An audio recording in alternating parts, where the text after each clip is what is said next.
السلام عليكم ورحمة الله وبركاته. أهلا وسهلا بكم في قناة أكاديمية عواد. النهاردة قفل المؤشر على 19225 نقطة بصعود 1%. قيم التداول 2 مليار و300 مليون. عدد الأسهم 231 سهم بصعود 62 وهبوط 142 سهم.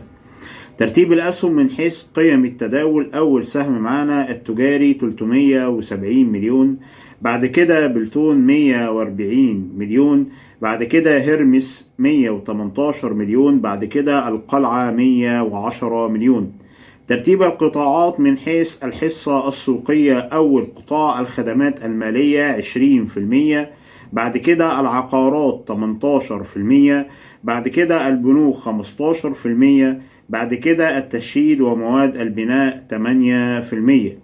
النهاردة المؤسسات المصرية والعربية والأجنبية والأفراد العرب كانوا شراء، والأفراد المصريين فقط كانوا بيع.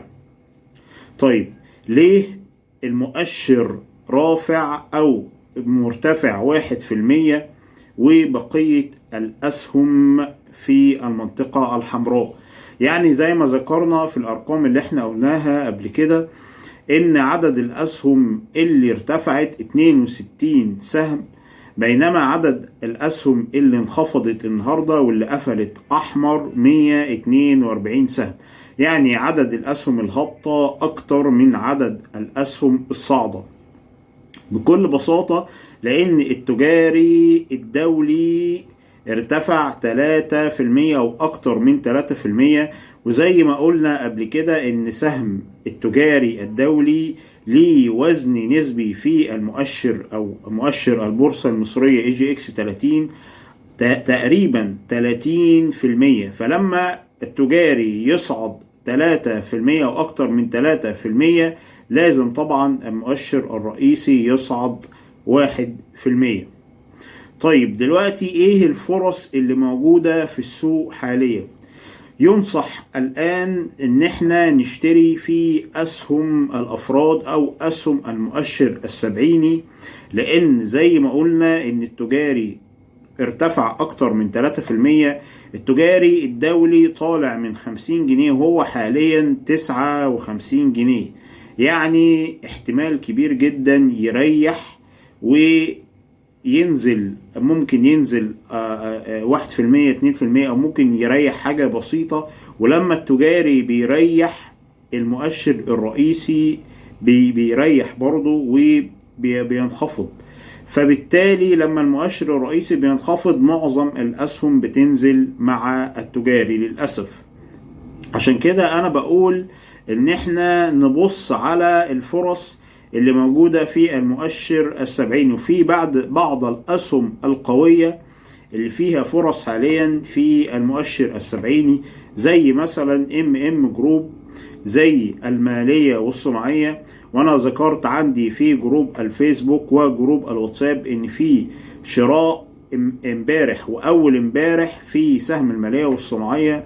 سهم المالية والصناعية وصل حاليا الى 49 جنيه 49، وصل في جلسة اليوم 49.70 قرش. وكان في امبارح شراء من مجلس الإدارة، وحاليا السهم ده بيجمع، وحاليا السهم ده ممكن يخترق منطقة 50 جنيه ويرجع للمستويات السعرية اللي نزل منها، لأن هو نازل من 62 جنيه.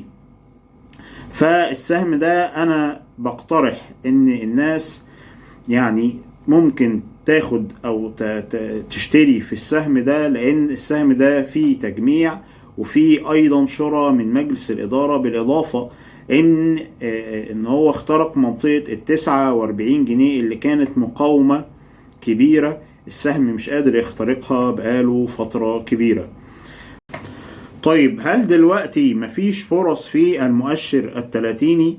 لا، في فرص في المؤشر التلاتيني، لأن السيولة لما التجاري الدولي يريح، السيولة دي اللي دخلت التجاري الدولي هتروح وهتدور في بقية الأسهم اللي ما نلهاش من الحب جانب زي ما بيقولوا، وبقالها فترة في حالة تجميع. زي ايه مثلا؟ زي مثلا سهم اموك اللي ان هو اعلن عن كوبون، توزيع كوبون 60 قرش على كل سهم، وللاسف السوق ما ساعدوش، وهو بقاله فتره بيجمع ما بين ال 8 جنيه 30 قرش وال 8 جنيه 40 قرش.